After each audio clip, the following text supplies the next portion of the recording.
একজন বীর মুক্তিযোদ্ধার মৃত্যুর পর রাষ্ট্রীয় সম্মান কিভাবে দেওয়া হয় এই গুরুত্বপূর্ণ বিষয়টি নিয়ে আজকের ভিডিওটি শুরু করছি এমন কিছু তথ্য দিয়ে যা হয়তো অনেকেই এখনও জানেন না। আপনি কি জানেন সঠিক নিয়ম অনুসরণ না করলে একজন বীর মুক্তিযোদ্ধা তার প্রাপ্য শেষ সম্মান থেকে বঞ্চিত হতে পারেন? আর এই কারণেই আজকের ভিডিওটি আপনার জন্য অত্যন্ত গুরুত্বপূর্ণ, বিশেষ করে যদি আপনার পরিবারে আত্মীয় স্বজনের মধ্যে বা আশেপাশে কোনো বীর মুক্তিযোদ্ধা থাকেন। তাই ভিডিওটি শেষ পর্যন্ত দেখার অনুরোধ রইল, কারণ প্রতিটি ধাপ এখানে খুবই গুরুত্বপূর্ণভাবে তুলে ধরা হবে। আর যারা এখনও আমাদের ইউটিউব চ্যানেলটি সাবস্ক্রাইব করেননি, অবশ্যই সাবস্ক্রাইব করে আমাদের সঙ্গে থাকবেন, কারণ আমরা নিয়মিত এমন গুরুত্বপূর্ণ তথ্য আপনাদের সামনে তুলে ধরছি। পাশাপাশি বীর মুক্তিযোদ্ধা ও তাদের পরিবারের জন্য আমরা নিয়ে এসেছি একটি প্রিমিয়াম কোয়ালিটির বিশেষ লোগো। যারা এটি সংগ্রহ করতে চান, স্ক্রিনে দেখানো নম্বরে যোগাযোগ করতে পারেন। এখন চলুন মূল আলোচনায় যাওয়া যাক। যদি কোনো বীর মুক্তিযোদ্ধা ইন্তেকাল করেন, তাহলে সর্বপ্রথম যে কাজটি করতে হবে সেটি হলো বিষয়টি যথাযথ কর্তৃপক্ষকে দ্রুত অবহিত করা। এক্ষেত্রে আপনার এলাকার উপজেলা মুক্তিযোদ্ধা কমান্ড, জেলা মুক্তিযোদ্ধা কমান্ড অথবা মুক্তিযোদ্ধা সংসদের স্থানীয় কমিটিকে জানানো অত্যন্ত জরুরি। অনেকেই মনে করেন যে শুধুমাত্র পরিবারের সদস্যরাই এই কাজটি করতে পারেন, কিন্তু বিষয়টি তা নয়। আপনি যদি প্রতিবেশী, আত্মীয় স্বজন বা এলাকার একজন সচেতন নাগরিকও হয়ে থাকেন, তাহলেও আপনি এই তথ্যটি সংশ্লিষ্ট কর্তৃপক্ষকে জানাতে পারবেন, কারণ এটি শুধু একটি আনুষ্ঠানিকতা নয়, এটি একজন বীরের প্রতি জাতির শেষ শ্রদ্ধা জানানোর বিষয়। এছাড়াও উপজেলা নির্বাহী কর্মকর্তা বা জেলা প্রশাসককে বিষয়টি অবহিত করতে হবে। সাধারণত মুক্তিযোদ্ধা কমান্ডের মাধ্যমেই এই যোগাযোগটি করা হয়, তবে প্রয়োজনে সরাসরি যোগাযোগ করাও সম্ভব।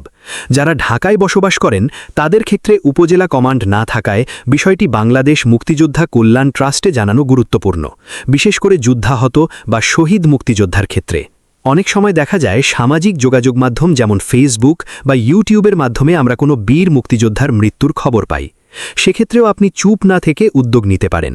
আপনি চাইলে সংশ্লিষ্ট কর্তৃপক্ষকে জানাতে পারেন, যাতে তিনি তার প্রাপ্য রাষ্ট্রীয় সম্মান পান, কারণ এটি তার শেষ বিদায় এবং এই সম্মান তার প্রাপ্য। রাষ্ট্রীয় সম্মান প্রদর্শনের ক্ষেত্রে কিছু নির্দিষ্ট নিয়ম অনুসরণ করা হয়। সাধারণত উপজেলা নির্বাহী কর্মকর্তা বা জেলা প্রশাসক এই অনুষ্ঠানে উপস্থিত থাকেন, তবে কোনো কারণে তারা উপস্থিত থাকতে না পারলে তাদের প্রতিনিধি হিসেবে দায়িত্বপ্রাপ্ত অন্য কোনো কর্মকর্তা সেখানে উপস্থিত থাকেন। এছাড়া পুলিশের পক্ষ থেকেও একজন দায়িত্বশীল কর্মকর্তা থাকেন, যিনি পুরো গার্ড অফ অনার প্রক্রিয়াটি পরিচালনা করেন। এখানে লক্ষণীয় বিষয় হল, এই দায়িত্বটি সাধারণত একজন সিনিয়র বা বয়োজ্যেষ্ঠ পুলিশ কর্মকর্তার উপর ন্যস্ত থাকে। রাষ্ট্রীয় সম্মানের অন্যতম গুরুত্বপূর্ণ অংশ হল গার্ড অফ অনার। এই সময় উপস্থিত পুলিশ সদস্যরা নির্দিষ্ট নিয়মে স্যালুট প্রদান করেন। পাশাপাশি একটি করুণ সুর, যা সাধারণত বাঁশির মতো বাদ্যযন্ত্রে বাজানো হয়, তা পরিবেশন করা হয়, যা পুরো পরিবেশকে এক আবেগঘন মুহূর্তে পরিণত করে।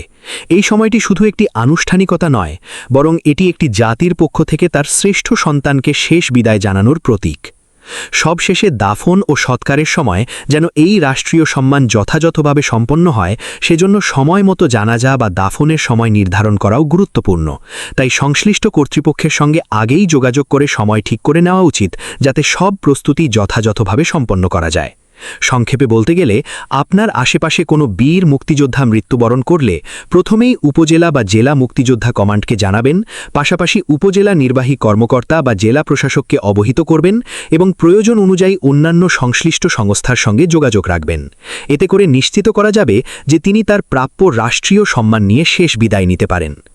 এই গুরুত্বপূর্ণ তথ্যগুলো যত বেশি মানুষ জানবে, তত বেশি বীর মুক্তিযোদ্ধা তাদের প্রাপ্য সম্মান পাবেন, এই আশা নিয়েই আজকের ভিডিওটি তৈরি করা হলো। তাই ভিডিওটি শেয়ার করে অন্যদের জানাতে ভুলবেন না। সবাই ভালো থাকবেন। ধন্যবাদ।